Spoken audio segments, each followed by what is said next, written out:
모든 영광 하나님께, 또 한 주간 열심히 살고 온 모두에게 우리 힘찬 격려의 박수. 우리 좌우로 인사하시겠습니다. 새해 복 많이 받으세요. 인사하시겠습니다. 우리 조금만 더 큰 목소리로 좌우로 조금 멀리 들리도록 시작. 새해 복 많이 받으세요. 네, 감사합니다. 그 복은 하나님으로부터 나오는 줄 믿습니다. 복의 근원 강림하사 항상 찬송하게 하소서. 그 복을 주시는 주님은 살아계신 하나님이십니다. 그냥 운이 좋아서 떨어지는 그런 럭키, 행운이 아니고 하나님의 그 우리와 관계 속에서 영혼이 잘됨 같이 범사가 잘 되고 하나님과 내 사이가 건강한 만큼 영혼이 잘됨 같이 강건한 복이 임하는 그 하나님 주시는 복으로 충만한 금년 한 해가 되시기를 바랍니다. 이어지는 삼손의 이야기를 듣습니다. 이런 제목으로 같이 오늘 말씀을 듣습니다. 머리털이 밀리던 날. 오늘은 특별히 어떤 날이냐 하면은 머리털이 밀리는 날입니다. 밀리던 날이군요. 한번 우리 제목 같이 읽어볼까요? 시작. 삼손의 머리털은 그냥 머리털이 아니라 하나님과의 은혜를 상징하는 그 표징의 증거물입니다. 나실인으로 났기 때문에 어릴 때부터 이제 평생을 삭도를, 칼을, 가비를, 지금으로 말하면 머리를 대지 않는, 그래서 머리를 계속 기른다는 게 뭐냐면은 하나님의 사람으로 구별되었다. 앞으로 하나님의 일을 하나님의 일꾼이다. 이게 표징인 것입니다. 셀리더가 이제 우리가 되면은 이제 그 셀리더가 된 날로부터는 머리를 자르는 게 아니다. 뭐 이렇게 말할 수 있겠습니다. 교육자로 부름받은 우리 모든 교육자들은 목사 안수 받는 날로부터 머리를 자르는 게 아니다. 그럼 저는 지금 한 25년째 지금 사역을 하고 있으니까 제 머리는 오늘 이걸 막 마당을 막 쓸면서 다녀야 되겠죠? 그런 것처럼 누가 봐도 머리만 봐도 그 사람이 누군지 대화 안 해봐도 딱 보기만 해도 누군 줄 아는, 아멘 아멘, 모두가 알아먹도록. 이게 누구한테 장치가 됩니까? 누구한테 장치가 됩니까? 삼손 본인에게 장치가 되죠. 그러니까 머리카락이 이렇게 긴 바람에 들키는 겁니다. 그렇죠? 구별된 사람이라는 거. 그러니까 머리가 긴 이 사람들은 뭘 조심해야 됩니까? 머리만 조심하면 되는 게 아니고 평생 말, 행동, 눈빛, 표정, 어떤 선택의 기록이 있었을 때 선택하는 거, 이 모든 것들이 구별된 삶을 살아야 되겠죠? 안 사고 싶어도 살아야 되겠죠? 왜? 뭐 때문에? 뭐 때문에? 대답 좀 하이소. 뭐 때문에? 그 머리털 때문에. 알겠나? 그래, 성민아 오랜만에 보네. 그래, 머리털 때문에.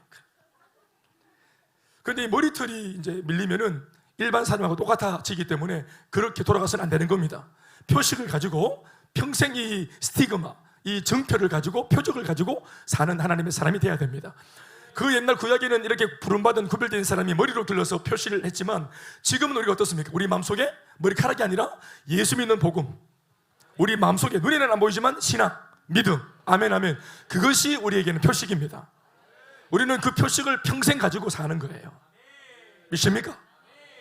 삼손이 머리를 자르면 안 되듯이 우리는 이 은혜를 뺏기면 안 되고 이 복음을 뺏기면 안 되고 믿음을 뺏기면 안 되겠죠. 그런데 오늘 삼손은 이날, 그날이 어떤 날인지 모르겠지만 머리털이 밀리쁘다. 에헤이 막 베리쁘다. 머리털 이거 안 되는데 머리가 밀리쁘다. 그러니까 머리가 밀렸다는 말은 은혜가 떠나간 겁니다. 지가 민 게 아니고 밀리쁘어요. 수동태입니다. 밀리있어. 그러니까 은혜를 자기가 버린 게 아니고 은혜가 도둑맞은 겁니다. 하나님이 주신 부르심과 소명과 그 귀한 것들이 도둑맞은 거예요.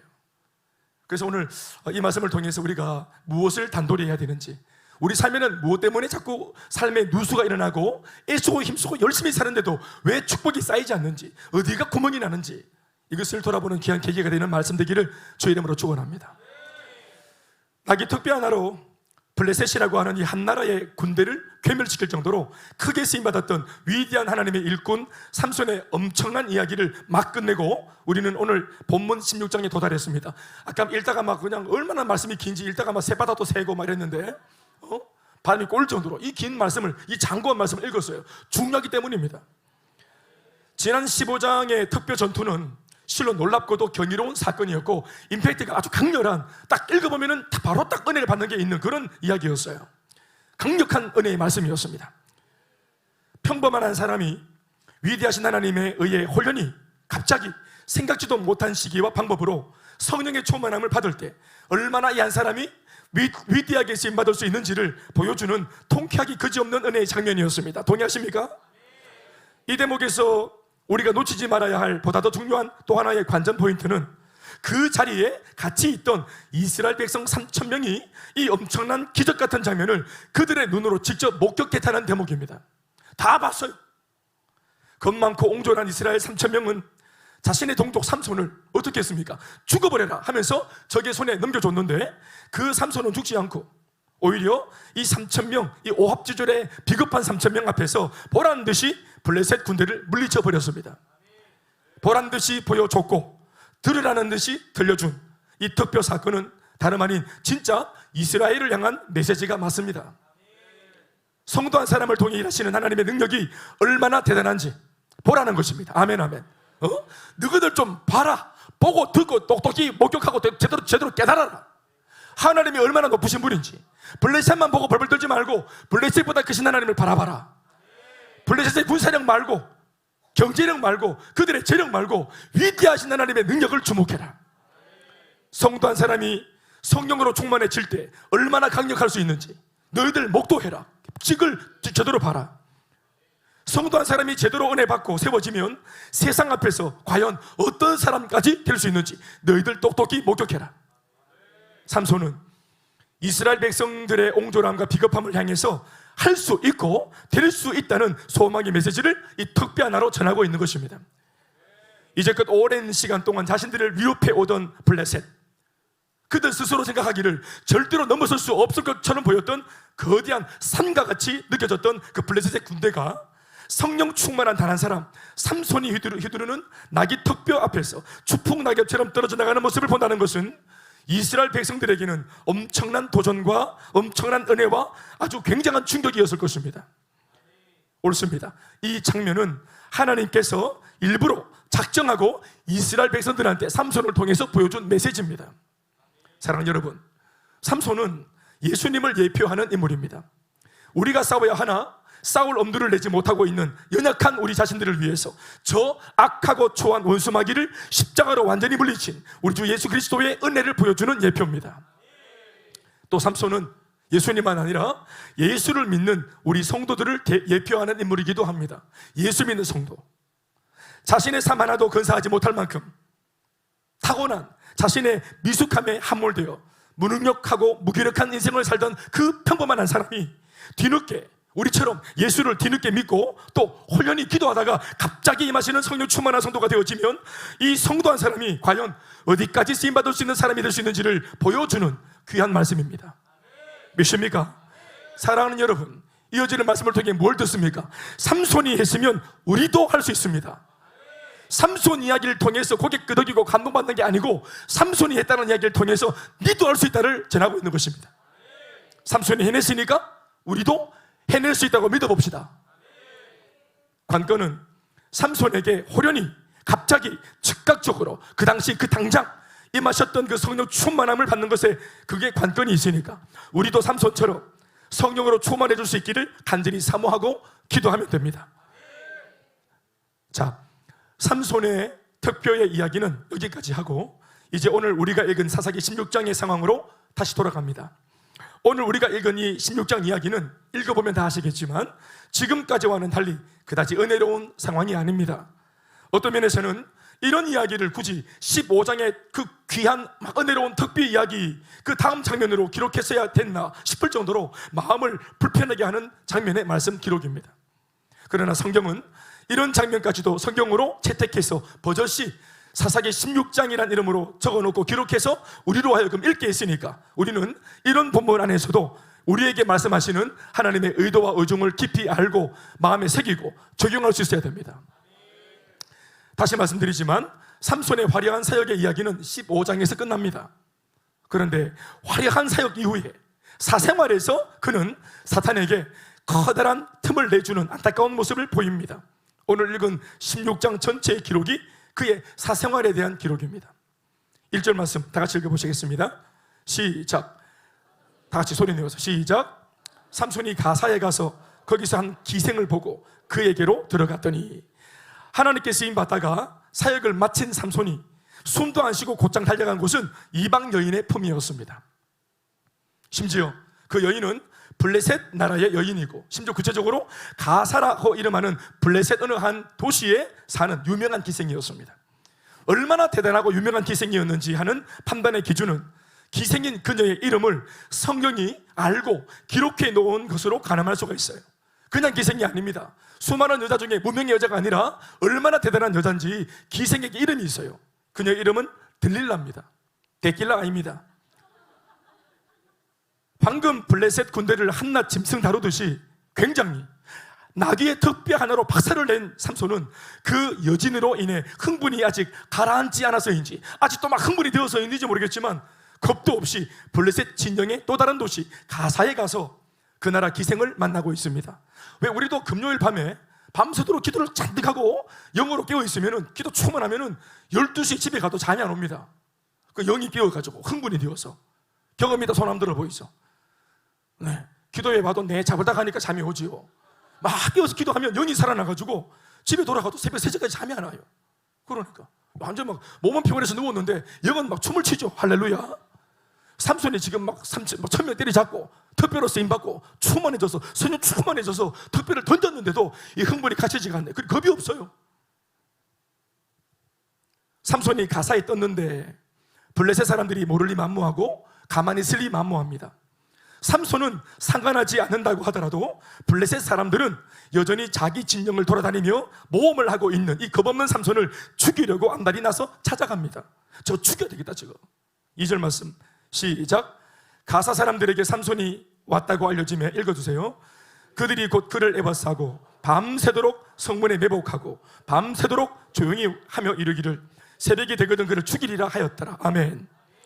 호기롭게 삼손을 에워싸 포위하자고 큰 소리 쳤는데 막상 삼손이 무섭고 겁나니까 신중에 신중을 기하여 사부작 매복을 하는 데만 밤을 새웠다 하는 이런 보도는 참으로 실소를 자아내는 장면이 아닐 수 없습니다. 가짜는 장면이죠. 큰 소리 쳤어요. 저거 에워싸라 저거, 박살을 내라 저거, 포위해라. 큰 소리 딱 쳤는데 머릿속에 보도가 뭡니까? 턱뼈가 떠오르는 거예요. 모두가.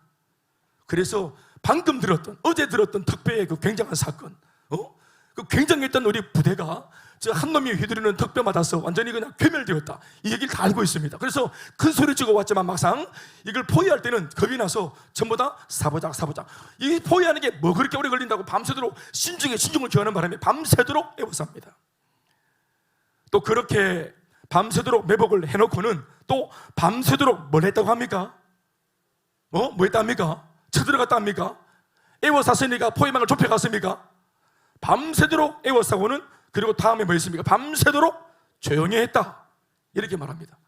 여러분, 조용히 하는 것은 적극적으로 하는 것이 아닙니다. 그냥 가만히 있으면 조용히 되는 거예요. 새벽에 또 지킬 일이 뭐가 있습니까? 에워쌌어 그냥 있으면 되지.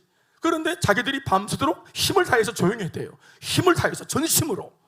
옆에서 누가 막 입을 대면 입을 치면서 막 전심으로 조용히 하라고 입을 뭐 끌어 매고 이러가 막 삼손 갤라 턱뼈 날아온다 조심해라. 그럼 오지를 말지, 포위하지 말지. 밤새도록 에워싸고 사부작 포위했는데 정작 겁이 나니까 아무도 얘기하지 말라고. 그리고 그렇게 난리를 칩니다. 이게 다 턱뼈 사건의 이게 위력입니다. 그런데 그 새벽에 삼손을 포위한 블레셋 사람들을 당황하게 만드는 사건 하나가 터지고 마는데, 잘 자고 있던 삼손, 그들이 적극적으로 조용히 하는 바람에 진짜 막 옆에서 지나가는 들고양이도 다 잡아 죽여버렸어요. 껍데기 다 벗기고 다 했어요. 전심으로 조용히 하고 있습니다. 전심으로 조용히 하려고, 진짜 조용히 위에 조용히, 침묵 위에 침묵. 깨면 안 되니까 이렇게 철저하게 잘 자라고 모든 준비를 다 해놨는데 삼손이 갑자기 깨서 바깥으로 나옵니다. 그리고 나와서 그냥 화장실 갔다 오는 게 아니고 나와서 하는 게, 자다가 일어나서, 여러분 자다가 일어나서 이렇게 하기 어렵습니다. 어떻게 했냐? 자다가 나와가지고 그냥 잘 있던 성장문 두 쪽을 뜯습니다. 성문은 그냥 우리 집에 있는 봉창이 아닙니다. 현관문이 아니라고요. 현관문도 대단하지. 그런데 성문, 여러분 성문은 적과 우리 악원을 구별하는 굉장히 중요한 문제죠. 그러니까 경계를 굽어짓는, 그렇죠. 보더랜드 아닙니까? 보더라인이죠. 이거는 굉장히 중요한, 이거는 굉장히 고대시대 성문은 두껍기가 말로 못하고 그 사이즈가 말로 못합니다. 저기 들어오면 안 되니까. 우리는 저 영화 봤죠? 안시성 전투 이런 거 보셨죠? 그 성 넘어가는 게 그게 외부에서 침략으로 해온 외세들한테는 제일 큰 관문이 뭐냐? 성문입니다. 이 성문을 뭘로 뚫습니까? 거대한 통나무 이래가지고 막 100명이 메고 가서 막 들이받고 이렇게 해도 부사집니까? 얼마나 강렬합니까? 철옹성. 성문 중요합니다. 열어주면 안 돼. 웬만한 충격받고 열리면 안 돼. 그런데 그걸 삼손이 자다 일어나서 물 한 모금 마시고는 뚫습니다. 두 쪽을 뚫습니다. 자, 자다가 이렇게 하기 되게 어렵습니다. 어명업이 없다는 사실을 기억하십시오. 자다가, 이거는 요한이나 서민이 몸이 이렇게 좋지만 굉장히 어렵습니다. 예배 드리고 나가다가 저 교회 문 뜯는 거 힘들어요. 성문짝 뜯습니다. 또 두 문설주와 문빗장을 힘으로 다 때려 부수고 뜯어버립니다. 그리고는 한꺼번에 이것들을 전부 다 포개가지고 전부를 다 어깨에 메고 갑자기 등산을 합니다. 자다 깨서. 누구 보라고 한 게 아니에요. 그냥 삼손이 오래된 치매인지 몰라요. 자다가 한 번씩 문 뜯는 거 아닙니까? 삼손은 단지 잠이 안 오고 몸이 근질거려서 한 행동이었지만 매복해 있던 블레셋 사람들, 안 그래도 전심으로 조용히 하고 있는 그들, 자기 눈앞에서 직접 삼손의 기괴한 행동을 보면서 오금이 저리고 정신이 아찔해서 기절할 만큼이나 큰 충격을 받습니다. 특배의 주인공을 바로 앞에서 실물로 직관을 했으니까 얼마나 놀랐겠습니까? 이건 특배 아무도 안 맞았지만 그날 다 맞은 겁니다. 정신적으로는. 아무튼 그날 새벽 자신도 모르게 등산을 한 덕분에 삼손은 자기도 모르는 사이 위험에서 벗어납니다. 결과론적으로. 아멘, 아멘. 벗어나려고 애쓴 게 아니고 벗어나집니다. 위험은 이렇게 고도로 치밀하게 나를 엄습해 오는데 하나님의 사람은 그냥 벌로 하는 행동이 위험을 비켜갑니다. 비켜가려고 애를 쓴 게 아니라 그냥 비켜가 집니다. 원수마귀는 계획을 세워서 막 타겟을 정해서 달려오는데 우리는 그냥 우연히 한 행동이 이 타겟을 빗나갑니다. 문제를 빗나갑니다. 이 관역에서 빗나갑니다. 지뢰밭에서 벗어납니다. 이게 뭘까요, 여러분? 이게 자다가 홍두깨가 아니라 하나님의 은혜입니다. 이거 삼손이 알고 한 거 아닙니다. 자신은 몸이 근질거리한 행동인데 이게 자신을 위험에서 구하는 은혜로 작용을 한 겁니다. 하나님께서 이렇게까지 삼손을 지키시고 부지불식간 그가 인식을 못하고 있을 때도 하나님의 능력으로 하나님의 의지로 지키시고 보호하시고 돌보고 계시죠. 그러나 이런 은혜를 아는지 모르는지 그 은혜의 새벽을 보내고 날이 밝자마자 삼손은 또다시 기생 들리라를 찾습니다. 4절에 기록된 바와 같이 삼손은 금사빠라 또 이 기생을 보고는 금방 사랑에 빠집니다. 4절 시작. 이후에 삼손이 소래 골짜기에 들릴라라 이름하는 여인을 얘는 그냥 보면 사랑합니다. 예. 내 운명의 여인 하나만 사랑해도 되는데 보는 여자 이미 이전에도 그 전력이 있죠. 예. 얘는 두 가지입니다. 그냥 보고 지 마음이 열리면 사랑해보고 봤는데 마음에 안 들면 찢습니다. 그러니까 찢든지 사랑하든지 그러니까 얼굴 못 나면 다 찢어버립니다. 다시 말씀드리지만 지금 이 모든 삼손의 행보는 공적인 사역을 마친 삼손의 사생활의 이야기라는 사실을 기억하십시오. 블레셋 사람들은 삼손 죽이기를 충격은 받고 있지만 죽이기를 포기하지 않습니다. 이런 목적으로 블레셋 사람들은 전쟁터가 아닌 삼손의 은밀한 사생활 속으로 침입해 들어갈 전략을 세웁니다. 이 대목을 잘 기억하십시오. 사생활. 마침 삼손은 이방 여인에게 넋이 나가 있고 그 여인은 자신들이 꽉 잡고 있으니 이 여인을 통하면 혹시라도 저 무서운 삼손의 약점을 알 수 있지 않을까 하는 공상으로 은밀하게 접근하기 시작합니다. 문제는 바로 여기에서 터집니다. 블레셋 군대에게 사주를 받고 은밀하게 미락을 한 들릴라는 삼손의 힘의 근원과 약점을 알아내기 위해서 공식적으로만 3차례 삼손을 상대로 밀당을 합니다. 이 여자 무서운 여자입니다. 들릴라, 데킬라 아주 무서운 여자예요. 이거 사랑에 빠지는데 이거 나로 하여금 금방 사랑에 빠지게 만드는 이 여자 모아이면 또예요. 예. 조강지적감이거나 데킬라거나 둘 중에 하나입니다. 처음에는 부드럽게 콧구멍에 바람 많이 넣어가지고 입으로 말하는 것처럼 코로 말하고 공기반 소리반 삼손 이렇게 하면서 파무파탈 부드럽게 처음에는 부드럽게 비밀이 뭐예요? 두 번째는 애교를 부리면서 처음에 이렇게 부드럽게 했는데 무슨 얘기를 해줬어. 알고 보니까 가짜야. 거짓말했어. 열받은 거래. 그 두 번째 작전은 애교를 부립니다. 애교를 몸을 꼬아가면서 꽈배기처럼 두 번째는 막 애교를 부리면서, 그래도 또 비밀을 들었는데 알고 보니까 이걸 적용시켜 보니까 또 이게 가짜입니다. 세 번째는 뭐냐, 두 번 속았다 이래가지고 세 번째는 뭐냐면은 뭡니까? 세 번째는 삐져서 한쪽으로 눈 모으고 이렇게 눈 희번덕거리면서 이게 아시죠? 진짜 사랑하는 게 아닌 것 같아 이러면서 막 눈 희번덕거리면서 이렇게. 들릴라는 점점 강도를 높여가며 포기하지 않고 삼손을 들었다 놨다 하며 절대 쉽사리 원하는 답을 주지 않는 삼손을 궁지로 몰아갑니다. 그러다 결국 이 지경까지 되었다고 15절 16절 말씀은 기록하고 있습니다. 읽어보죠. 시작. 들릴라가 삼손에게 이르되 당신의 마음이 내게 있지 아니하면서, 이 코에 바람을 넣어야 됩니다. 당신이 어찌 나를 사랑한다 하느냐?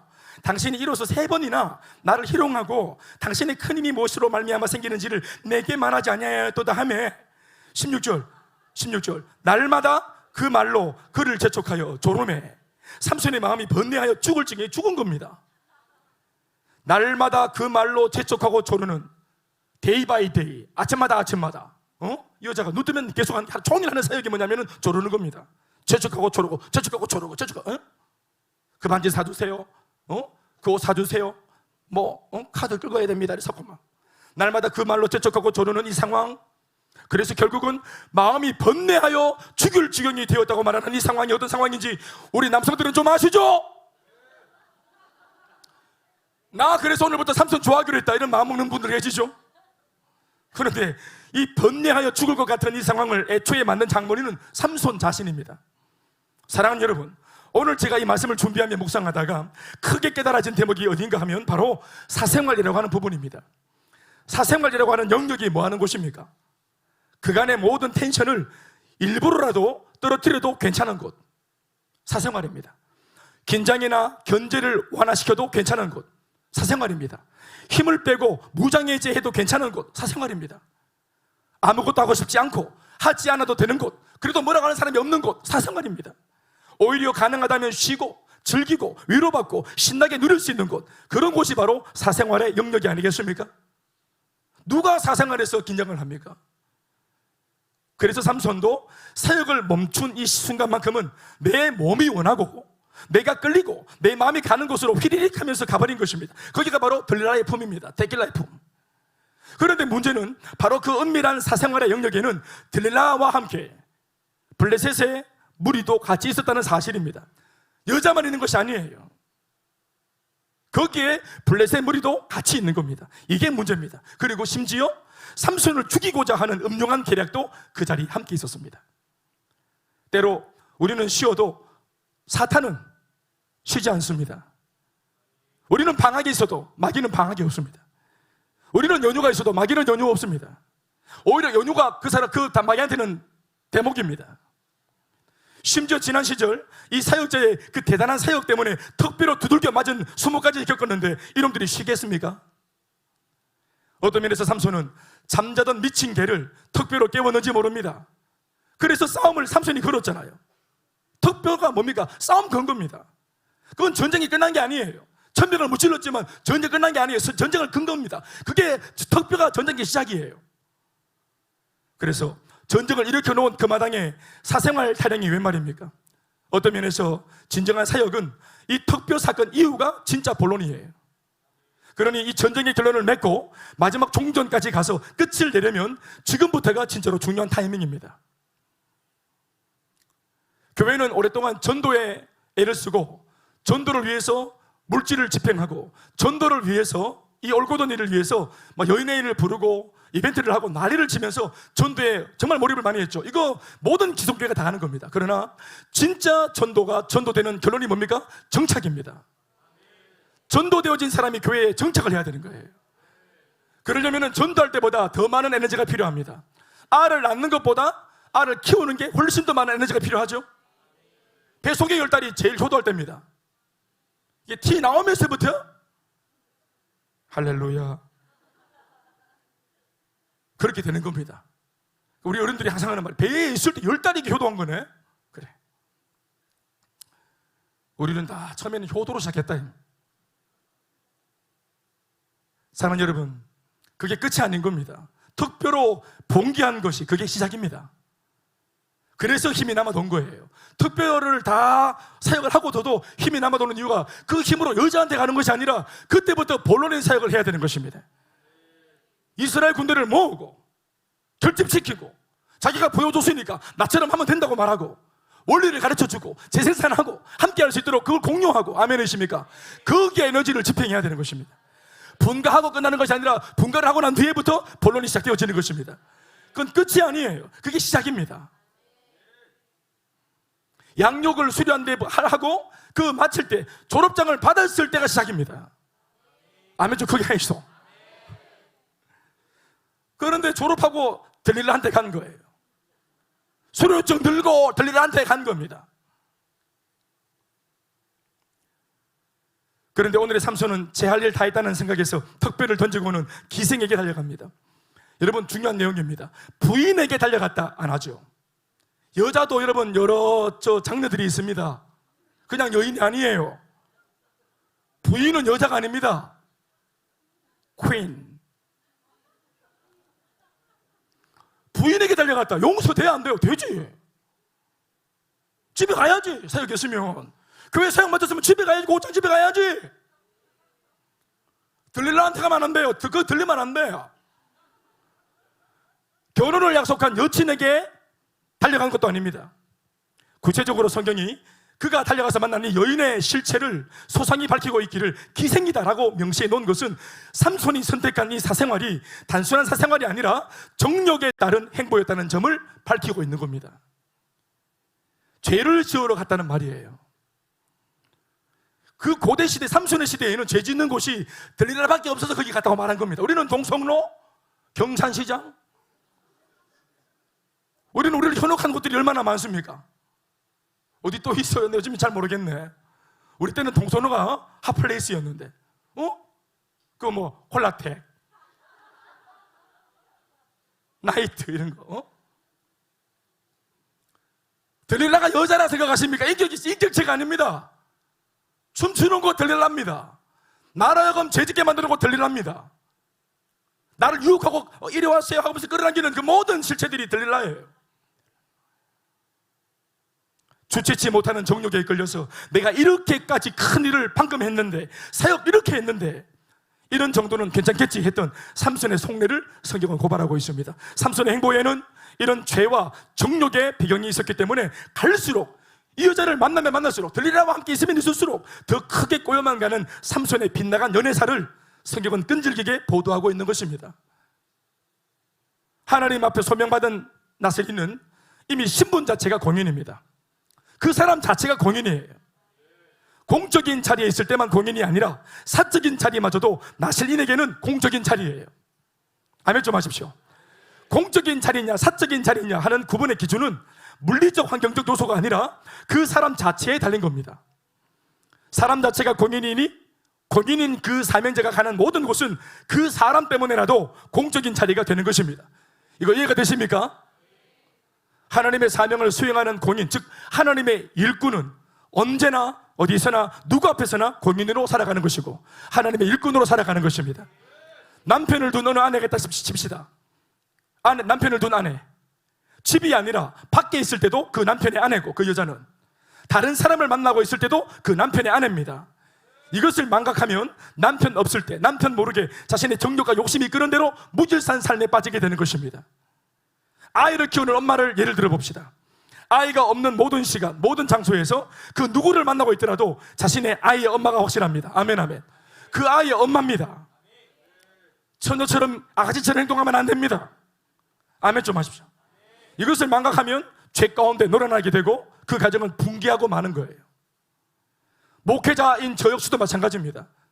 저 자신이 목회자죠. 공인입니다. 공적 자리, 사적 자리가 있는 것이 아니라 제가 가는 곳이 다 공적인 자리입니다. 저만 아니라 우리 교회 셀리더들도 마찬가지입니다.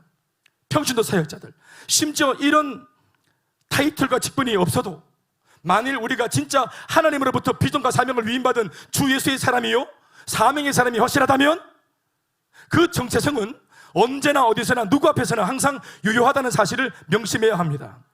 아멘이십니까? 말이나 행동이나 표정이나 습관이나 대인관계에 있어서 하나님의 일꾼이자 사명자다운 기품과 품격을 잃어서는 안 되는 것입니다. 언제나 어디서나 누구 앞에서는. 저를 비롯해 우리 형제들도 마찬가지로, 우리 축구할 때도 할렐루야, 우리 모두 축구할 때 굉장한 리스크를 안고 있습니다. 돌변할 수 있으니까. 에? 거기는 사생활을 하는 곳이 아닙니다. 거기도 공적인 자리입니다. 축구 사역하는 거예요. 몰라서요? 성인아, 축구하러 나와라. 응? 우리 축구 사역하는 겁니다. 거기에서 얼마나 많은 교회의 그 자양분들이 만들어진지 몰라요? 거기에서도 우리가 인격을 가지고, 성품을 가지고, 또 초신자들, 새가족들을 배려하면서, 그러나 골을 내줄 수는 없지만, 아멘입니까? 제가 하는 말을 이해하시겠습니까? 회사에서 영업을 할 때도, 거래처 사람들을 만나는 자리에서도, 우리 청년들 군대에 있어도, 또 공부한다고 타지에 있어도, 어느 곳에 있어도 그 모든 자리가 교회를 떠났기 때문에 내 마음대로 하는 사생활이야, 들릴라 어디 있노? 아닙니다. 그 자리에 주님 계십니다. 우리 신분은 어디 있으나 똑같이 유효합니다. 믿습니까? 영준아, 알겠나? 군에 있어도 너는 하나님의 사람이 돼. 맞지? 호철아, 팔을 삐가지고 오늘 기타를 못 치고 예배 앞에서 못했지만 너는 예배자다. 그래. 사랑하는 여러분, 성도는 언제나 어디서나 누구 앞에서나 하나님의 백성이에요. 그런데 월화수목 금토 주중에 있는 성도가 아니었다가 주일에만 성도라면 이것이 맞는 모습입니까? 회사와 직장 상급자나 학교 친구들 앞에서나 세상 사람들 앞에서는 성도가 아니었다가 교회 사람들과 있을 때만 성도처럼 말하고 행동한다면 이런 위선이 또 어디에 있겠습니까? 우리는 과연 이런 성도를 성령으로 거듭난 성도라고 인정할 수 있겠습니까? 사탄은 하나님의 일꾼이 성령과 함께 협업하는 세역의 현장의 그 공적인 자리, 굉장히 막 세역의 역사가 일어나는 그 자리에서는 설치지 않습니다. 마귀는 승산이 없음을 너무 잘 알고 있기 때문이죠. 지난날 거기서 함부로 까불다가 턱뼈에 맞고 나가 떨어졌던 경험이 있기 때문이죠. 마귀는 알고 있습니다. 그래서 이 교활하는 사탄이 노리는 시기와 장소는 성도의 사생활입니다. 공적인 사역을 끝내고 돌아와서 무장해제하는 바로 그 시기와 장소를 마귀는 노립니다. 그것은 바로 우리의 가정이고 학교고 직장입니다. 무엇보다 교회가 아니라는 점을 주목하셔야 됩니다. 무엇보다 사단이 우리의 가정과 학교와 직장을 자신의 놀이터로 삼겠다고 결심한 데는 우리의 잘못이 크다는 점도 인식할 필요가 있습니다. 누가 가정과 학교와 직장을 사탄에게 내주는 일을 했습니까? 바로 성도인 우리 자신입니다. 우리 스스로가 믿질 않습니다. 우리 자신이 인정하지 않습니다. 뭘요? 가정과 학교와 직장마저도 하나님께서 임재하시는 거룩한 공적인 자리일 수 있다는 사실을 우리가 믿질 않아요. 그러니까 마귀가 그 자리와 시간대를 노리는 것입니다. 진짜 특배의 승리와 호련히 갑자기 임하시는 성령께서 그 어떤 곳보다 더 강력하게 역사하셔서 또 임재해 주시고 도와주셔야 될 곳은 다름 아닌 우리 자신의 가정입니다. 우리 자신의 직장입니다. 우리가 몸담고 있는 학교입니다. 이것을 믿고 선포하고 인식하며 살 때 진짜 우리의 삶에는 어제의 특배의 승리가 오늘 우리의 삶 현장에도 나타날 겁니다. 아멘이십니까? 사생활의 영역을 주의하십시오. 이곳은 나밖에 없다라고 말하는 그 영역을 주의하십시오. 사생활에서 반복적으로 무뎌지는 우리 자신의 연약함을 오늘 말씀을 통해 공적인 자리로 바꾸어 나갈 수 있고 인식할 수 있길 바랍니다. 돌아보면 이 말씀은 100번 1000번 옳은 말씀입니다. 성도가 아니 성도를 넘어 일꾼된 사명자들마저도 시험에 들고 낙심하고 타락하고 무너지는 현장은 대체로 그들의 사생활인 경우가 많습니다. 그 현장에서 무너져 옵니다. 교회에서 무너져 가는 것이 아니라 잘 은혜 받고 보냈는데 그 삶의 현장에서 무너져서 올 때가 많죠. 교회에서 이런 일이 발생하는 경우는 거의 없죠. 공개된 공적인 자리이기 때문에 그렇습니다. 그러나 아무도 없는 내 민낯을 보여주는 사생활에서 사탄은 덫을 비롯하여 여러 장난을 칩니다. 부부 사이에, 우리만 있는 자리에서, 부모 자식 사이에서, 회사 업무를 하는 그 자리에서, 학교에서 친구와의 관계에서 결국은 사탄이 함정을 파고 덫을 놓아 끝끝내 이 하나님의 사람으로부터 얻고자 하고 빼앗고자 하고 도둑질하고자 하는 것은 다른 것이 아니라 진심이에요. 오늘 성경대로 그대로 다 표현하면 진심입니다. 마귀가 뭘 노리고 있냐? 바로 하나님의 사람의 진심입니다. 17절 말씀을 읽어보시겠습니다. 다 같이 한 목소리로 시작. 삼손이 진심을 드러내어 그에게 이르되 내 머리 위에는 삭도를 대지 아니하였으니 이는 내가 모태로부터 하나님의 나시린이 되었습니다. 만일 내 머리가 밀리면 내 힘이 내게서 떠나고 나는 약해져서 다른 사람과 같으리라. 또 18절 읽어봅시다. 시작. 들릴라가 삼손이 진심을 다 알려주므로 사람을 보내어 블레셋 사람들의 방백들을 불러 이르되 삼손이 내게 진심을 알려주었으니 이제 한 번만 더 올라와라. 자, 이런 내용들입니다. 결국 이 여자 들릴라가 삼손에게 계속 몸을 꼬고 바람을 놓고 이래가지고 결국 훔친 게 뭡니까? 진심을 훔친 거예요. 사탄은 삼손의 사생활에 한 여자를 밀어넣어 왜곡되고 거짓된 사랑 노름을 통해서 삼손의 경계를 허물고 지속 반복을 통해서 서서히 이 위대한 하나님의 사람을 무너뜨려 갑니다. 공식적으로 아까도 말했지만 3차례고 16절을 보면은 그 공식적인 3번의 회유 외에도 셀 수 없을 만큼 많은 설득과 회유와 농간으로 결국은 삼손으로부터 진심을 도둑질해내고 하나님과의 비밀한 관계를 끊어놓는 짓을 합니다. 결국은 훔치려고 했던 그 진심이란 것이 뭡니까? 바로 삼손과 하나님 사이에만 있는 비밀한 은혜의 영역입니다. 삼손과 하나님만 아는 바로 비밀한 은혜의 간증입니다. 그가 지난날 주님 앞에서 기도하다가 받았던 은혜입니다.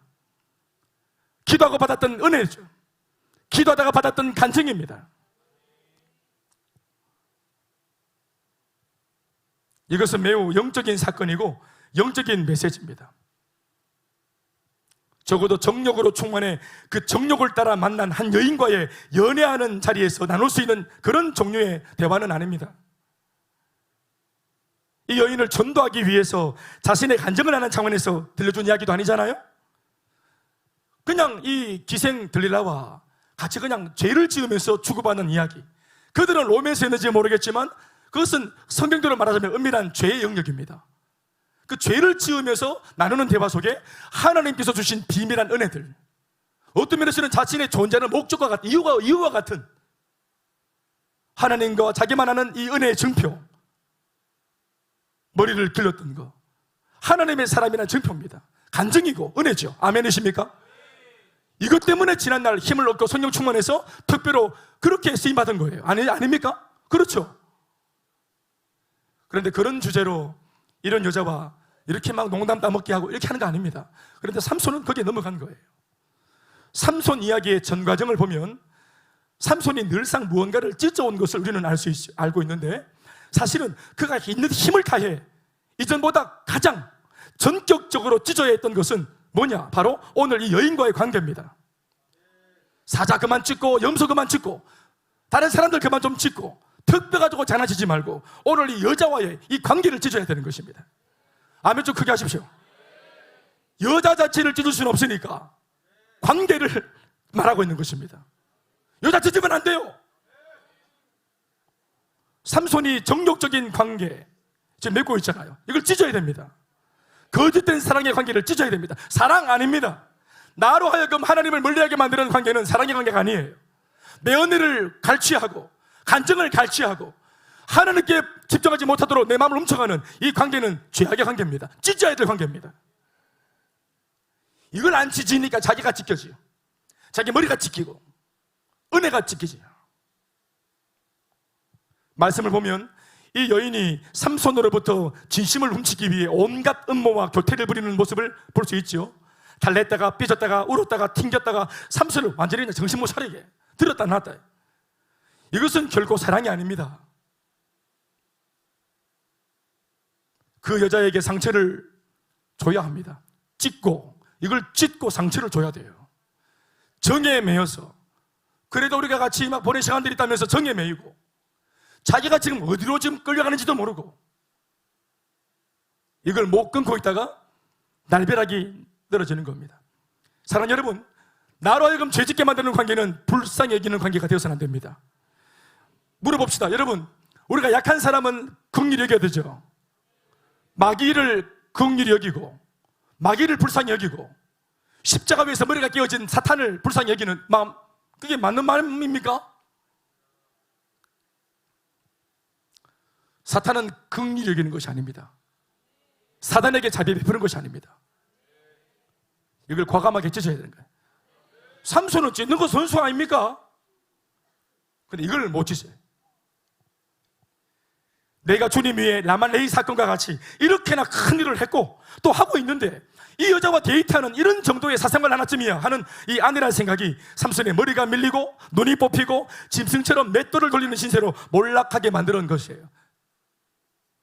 자기가 지금 어디로 인생이 가고 있는지도 모르는 것입니다. 19절로 21절까지 말씀을 우리 다 같이 읽어보시겠습니다.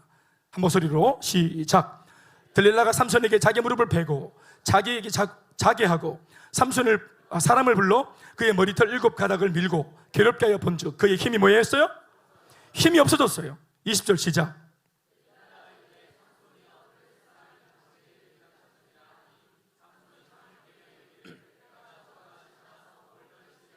내가 전과 같이 몸을 떨치리라. 응답할 것이다.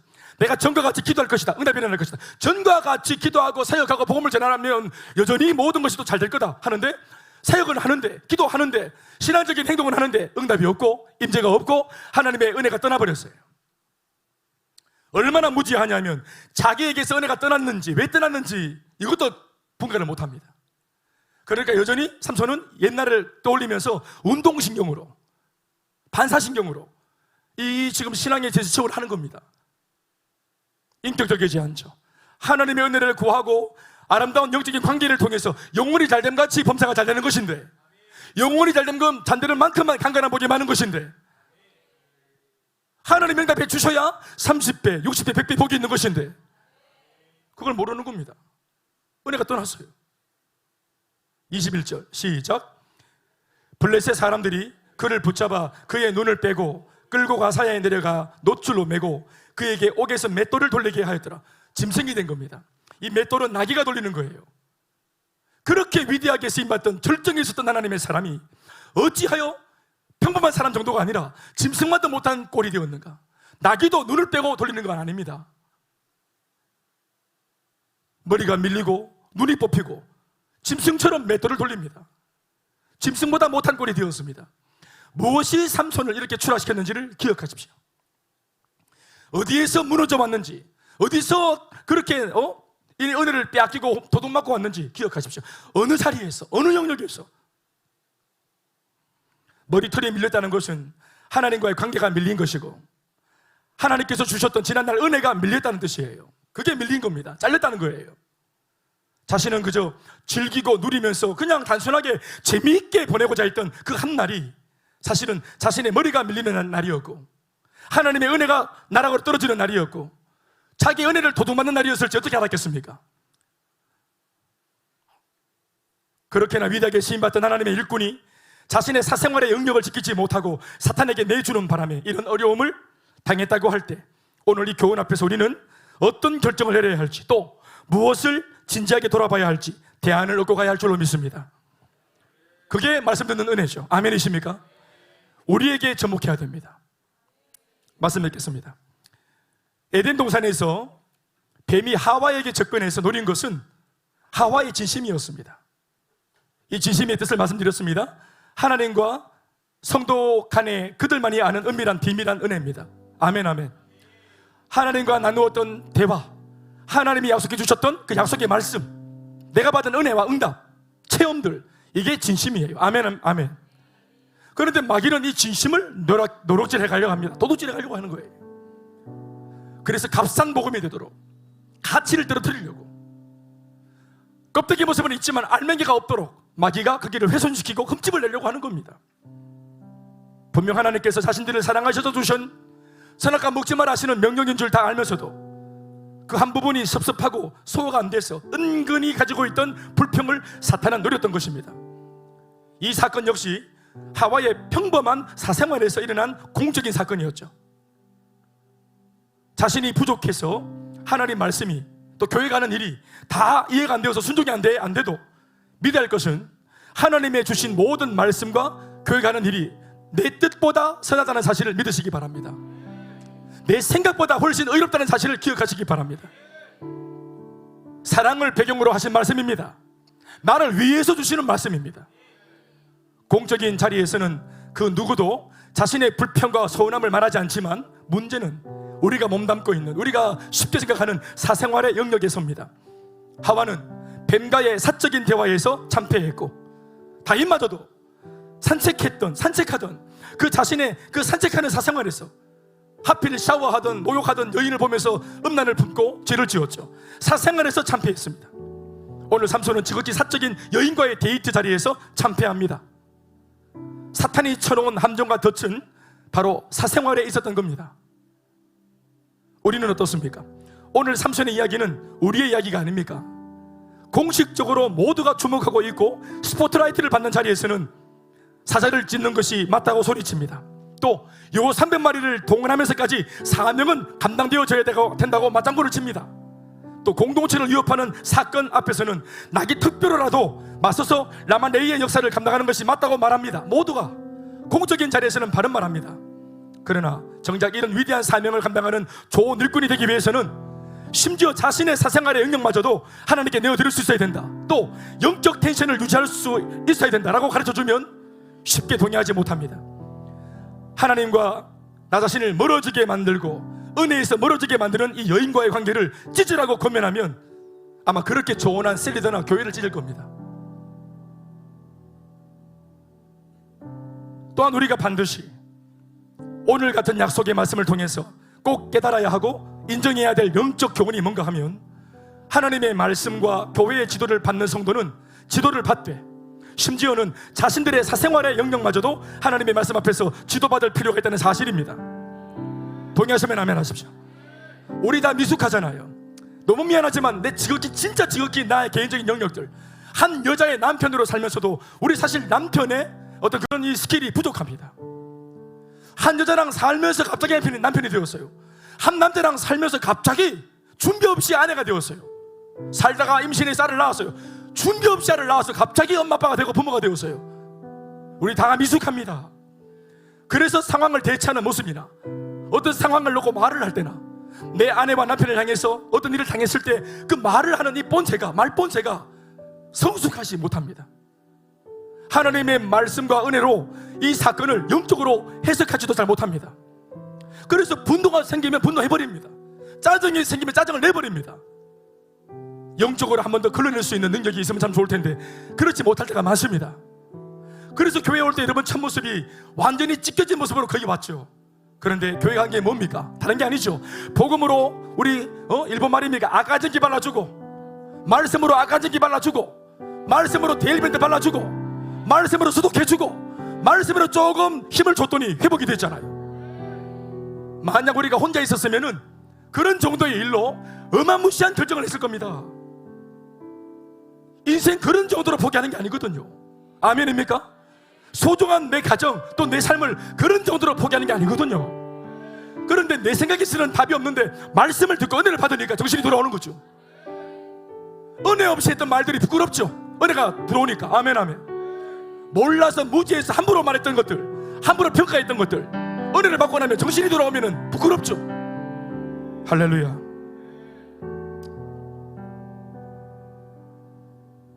어떤 면에서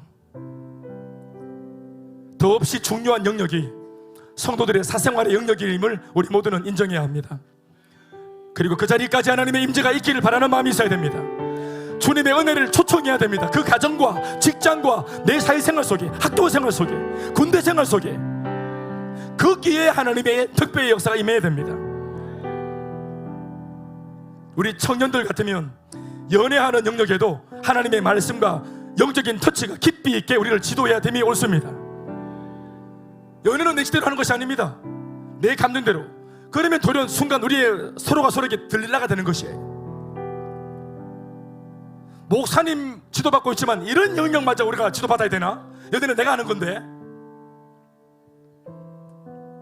말씀을 통해 깨달으시기 바랍니다.